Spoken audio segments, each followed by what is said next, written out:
Assalamualaikum warahmatullahi wabarakatuh.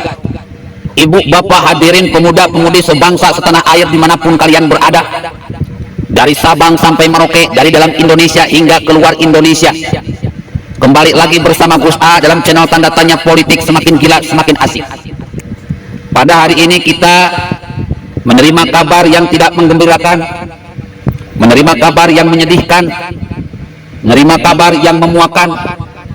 Ternyata Mahkamah Agung sudah kehilangan keagungannya.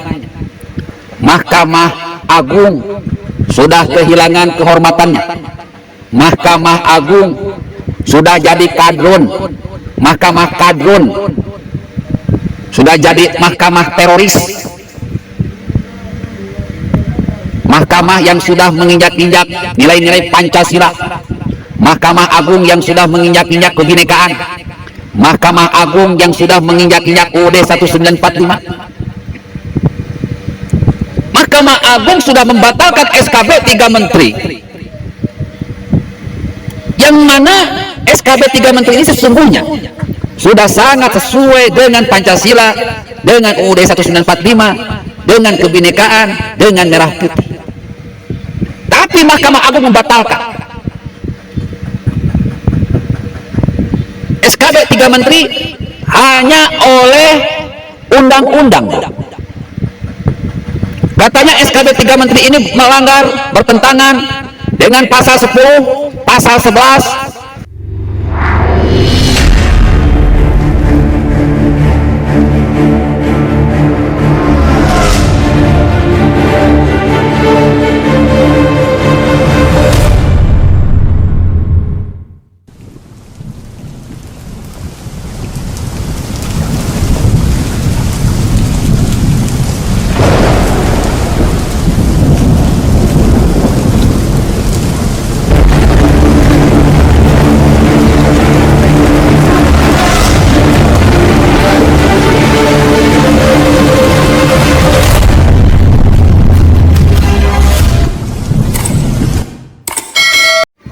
Assalamualaikum warahmatullahi wabarakatuh. Ibu bapak hadirin pemuda-pemudi sebangsa setanah air dimanapun kalian berada, dari Sabang sampai Merauke, dari dalam Indonesia hingga keluar Indonesia, kembali lagi bersama Gus A dalam channel tanda tanya politik semakin gila semakin asik. Pada hari ini kita menerima kabar yang tidak menggembirakan, menerima kabar yang menyedihkan, menerima kabar yang memuakan. Ternyata Mahkamah Agung sudah kehilangan keagungannya. Mahkamah Agung sudah kehilangan kehormatannya. Mahkamah Agung sudah jadi kadrun. Mahkamah kadrun sudah jadi mahkamah teroris. Mahkamah yang sudah menginjak-injak nilai-nilai Pancasila. Mahkamah Agung yang sudah menginjak-injak kebinekaan. Mahkamah Agung yang sudah menginjak-injak UUD 1945. Mahkamah Agung sudah membatalkan SKB 3 Menteri, yang mana SKB 3 Menteri ini sesungguhnya sudah sangat sesuai dengan Pancasila, dengan UUD 1945, dengan kebinekaan, dengan merah putih. Tapi Mahkamah Agung membatalkan SKB 3 Menteri hanya oleh undang-undang. Katanya SKB 3 Menteri ini melanggar, bertentangan dengan pasal 10, pasal 11, dan pasal 12 Undang-Undang Nomor 23 Tahun 2014 tentang Pemerintahan Daerah, dan juga melanggar pasal 1 angka 1 Undang-Undang Nomor 35 Tahun 2014 tentang perubahan atas Undang-Undang Nomor 23 Tahun 2002 tentang Perlindungan Anak. Lalu pasal 1 angka 1 dan 2 Undang-Undang Nomor 12 Tahun 2019 tentang pembentukan peraturan perundang-undangan pasal 1 angka 1 dan 2, pasal 3 dan pasal 12 ayat 1 huruf A Undang-Undang Nomor 20 Tahun 2003 tentang Sistem Pendidikan Nasional. Mengadili memerintahkan kepada termohon 1, termohon 2, dan termohon 3 untuk mencabut keputusan bersama Menteri Pendidikan Kebudayaan Republik Indonesia, Menteri Dalam Negeri Republik Indonesia, Menteri Agama Republik Indonesia, nomor 2 strip miring KB strip miring 2021, nomor 025 strip 199 tahun 2021, nomor 219 tahun 2021. Bunyi ini dikutip oleh jawabpos.com. Ini efek negatifnya, wibawa pemerintah dihancurkan oleh Mahkamah Agung yang sudah kehilangan keagungan. Kita semua masyarakat awam sudah tahu, bro. Kita masyarakat awam sudah tahu bagaimana mungkin seorang siswi yang non muslim dipaksa untuk berpakaian muslim. Ini namanya pemerkosaan akidah, bos. Pemerkosaan akidah, pemerkosaan akidah, atau pemerkosaan rohani. Pemerkosaan jasad aja, pemerkosaan fisik aja dilaknat oleh Allah Subhanahu wa Ta'ala. Apalagi pemerkosaan akidah, apalagi pemerkosaan rohaniah. Ini sudah melanggar hak asasi manusia. Ini sudah melanggar hak asasi kenyamanan umat beragama, hak asasi umat beragama. Dan kita menyaksikan dengan kepala sendiri, Mahkamah Agung tak ubahnya mahkamah iblis, laknatullah, melakukan pemerkosaan akidah, melakukan pemerkosaan rohani. Nauzubillah, nauzubillah. Secara logika enggak masuk. Bagaimana mungkin orang yang berpakaian, orang yang beragama non muslim disuruh berpakaian muslim? Padahal dalam ayat Al-Quran sudah jelas, lakum dinukum waliyadin, agamamu untukmu, agamaku untukku. Jangan dipaksakan orang-orang non muslim untuk berpakaian seperti muslim, ataupun sebaliknya. Jadi ketua Mahkamah Agung dan jajarannya, demi Allah Rasulullah, mereka bukan hanya pengkhianat negara, tetapi juga pendusta agama.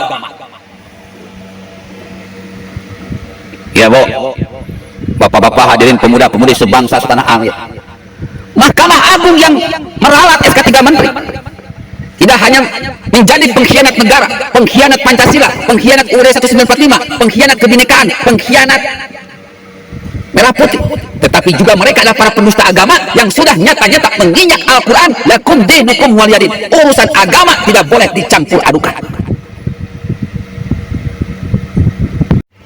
Celana sempit aja, bro, kalau dipaksain bisa sakit, bisa robek.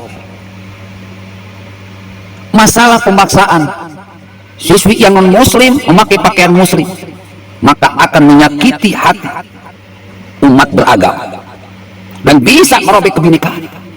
Ini bodohnya hakim-hakim Mahkamah Agung. Ala laknatullah ala dzalimin. Allah melaknat orang-orang yang jahat, Allah melaknat orang-orang yang zalim. Makanya saya itu sudah tahu sejak puluhan tahun yang lalu, perintahkan oleh Allah Subhanahu wa Ta'ala untuk melakukan revolusi otak, revolusi alat, revolusi mental. Karena jika orang-orang yang berpaham teroris jadi Mahkamah Agung, ya gini urusannya, jadi gini, bro. Pengadilan diacak-acak, logika hukum tidak masuk, Pancasila dicabik-cabik, kebinekaan diobrak-abrik. Ini kalau orang-orang yang berpaham khilafah sudah masuk ke Mahkamah Agung, sudah masuk ke kehakiman, sudah masuk ke kejaksaan, bahaya. Negara Indonesia jadi seperti Suriah, tinggal tunggu waktu. Negara Indonesia perang saudara, tinggal tunggu waktu. Jika hukum sudah tidak punya logika hukum, maka kehancuran yang akan terjadi. Ibu bapak hadirin pemuda-pemudi sebangsa setanah air, ini sebuah tindakan yang memalukan, yang membuat seluruh rakyat Indonesia dari Sabang sampai Merauke marah, muak, jijik pada Mahkamah Agung. Silahkan berpoya-poya dengan kejahatan kalian, silahkan berpoya-poya dengan kebodohan kalian. Wa may ya'mal mithqala dzarratin khairan yarah wa may ya'mal mithqala dzarratin syarran yarah. CCTV akhirat merekam apa yang terdetak dalam hati, merekam apa yang tergambar dalam pikiran, merekam apa yang terucap dalam lisan, merekam apa yang terlaksanakan dalam perbuatan. Orang-orang yang baik akan dibalas dengan kebaikan meskipun sebesar zat. Orang-orang yang jahat akan dibalas dengan azab yang pedih meskipun sebesar zat.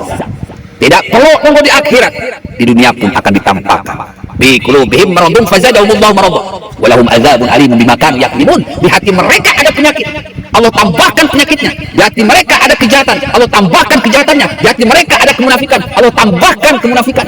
Sehingga tampak membusuk di hadapan manusia, sehingga manusia tampak jijik kepada mereka. Mahkamah Agung Indonesia, kekampirannya ditampakkan oleh Allah Subhanahu wa taala, kebodohannya ditampakkan oleh Allah Subhanahu wa taala. Walahum adzabun alimun bima kanu yakdzibun, sebagai azab yang pedih karena mereka berdusta, menginjak-injak nilai keadilan.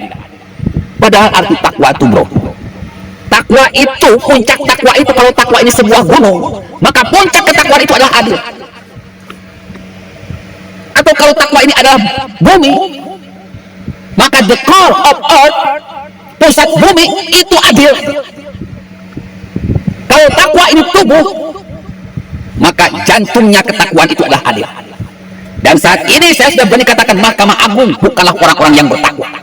Kalau bukan orang yang bertakwa, lalu apa? Orang-orang kafir, persis seperti iblis. Tidak mau taat kepada hukum Allah, dia cuma taat kepada hukum yang berlandaskan kepada hawa nafsu. Billahi taufiq wal hidayah. Wassalamualaikum warahmatullahi wabarakatuh.